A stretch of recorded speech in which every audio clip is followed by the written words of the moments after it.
वरती आलेली आहे। कशा पद्धतीने वाहतुकीचं नियोजन आपण इथे केलेलं आहे? या कार्यक्रमाच्या अनुषंगाने एक अधिसूचना काढण्यात आलेली आहे। त्याप्रमाणे आज सकाळी 6 वाजल्यापासून आज संध्याकाळी 10 वाजेपर्यंत सर्व हेवी व्हेकल जी आहे मल्टी ॲक्सेलची ती बंद करण्यात आलेली आहे। त्याच्यामुळे वाहतूक कोंडी होणार नाही या दृष्टीने ते नोटिफिकेशन काढले। या नोटिफिकेशनच्या अनुषंगाने इथं एडीजीपी ट्रॅफिक यांनी सुद्धा ते नोटिफिकेशन सर्वांना काढलेलं आहे।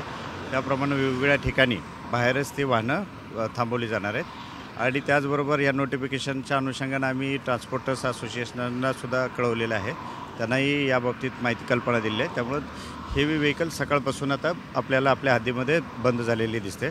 दुसरं आहे या वाहतूक नियमनासाठी आपण 1 DCP 2 ACP 70 अधिकारी आणि 530 अंमलदार त्याच्यासोबत 200 वॉर्डन वाहतूक कोंडी होऊ नये, योग्य प्रकारे वाहनांना कार्यक्रम ठिकाणी जाता यावं आणि त्यांचे निश्चित केलेल्या पार्किंगच्या ठिकाणी त्यांना पोहोचवता यावं या अनुषंगाने हा बंदोबस्त लावण्यात आलेला आहे।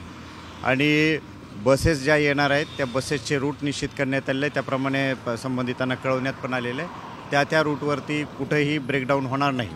कुठं जर समजा ब्रेकडाऊन झालं एखादं व्हेकल तर ते तात्काळ काढण्यासाठी क्रेनची सुद्धा व्यवस्था करण्यात आलेली आहे। काही रोप्स आपण वापरलेले आहेत। त्या ठिकाणी बंद पडलेले व्हेकल ST महामंडळ असेल, NMMC असेल त्यांचेही क्रेन्स अवेलेबल आहेत, त्यांचेही ब्रेकडाऊन व्हेकल अवेलेबल आहेत। त्यामुळे ते वाहनसुद्धा तात्काळ काढले जाईल या दृष्टीनं तयारी करण्यात आलेली आहे।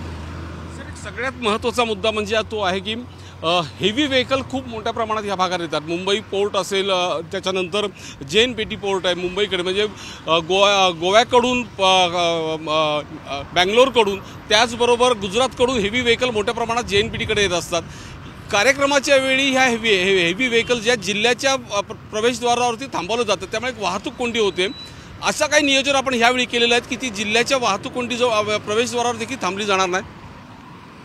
या नोटिफिकेशनच्या अनुषंगाने मी अगोदरच आपल्याला बोललो की ADGP ट्रॅफिक यांनी सुद्धा त्याचं एक नोटिफिकेशन काढलेलं आहे आणि वेगवेगळ्या जिल्ह्यांना ते लागू झालेलं आहे। त्याप्रमाणे तशा सूचना त्यांना गेलेल्या आहेत। त्या ठिकाणी ते व्हेकल थांबणार आहेत। कुठेही शहराच्या तोंडावरती किंवा शहराच्या एंट्रीवरती कुठेही अशा प्रकारची हे व्हेकल पायलिंग होणार नाही या दृष्टीने नियोजन पूर्ण करण्यात आलेलं आहे।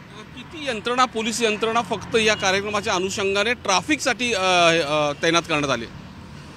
या वाहतूक नियंत्रणासाठी 1 DCP 2 ACP 70 अंमलदार 70 अधिकारी 530 अंमलदार आणि 200 वॉर्डन हे फक्त वाहतूक नियमनाकरिता, पार्किंगकरिता, वाहतूक कोंडी टाळण्याकरिता आणि वाहतूक सुरळीकरिताच वापरण्यात आलेले आहे। एक सगळ्यात महत्त्वाचा मुद्दा आज DCP यांनी सांगितलेला आहे तो म्हणजे की एक नोटिफिकेशन काढण्यात आले आणि हा नोटिफिकेशन जो आहे तो संपूर्ण राज्याला लागू करण्यात आला, प्रत्येक जिल्ह्याला लागू करण्यात आलेला आहे।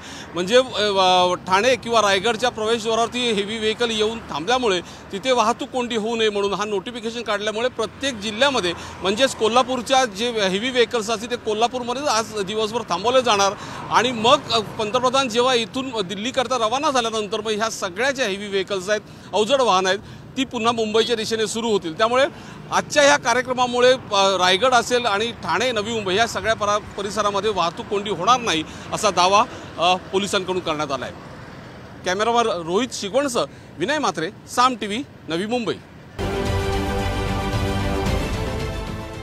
देश विदेशातील प्रत्येक घडामोडींचे लाईव्ह अपडेट मिळवण्यासाठी आता साम TVच्या सर्व सोशल मीडिया प्लॅटफॉर्मला लाईक, फॉलो आणि सबस्क्राईब करा। तसंच सर्व नोटिफिकेशनसाठी बेल आयकॉन प्रेस करायला विसरू नका।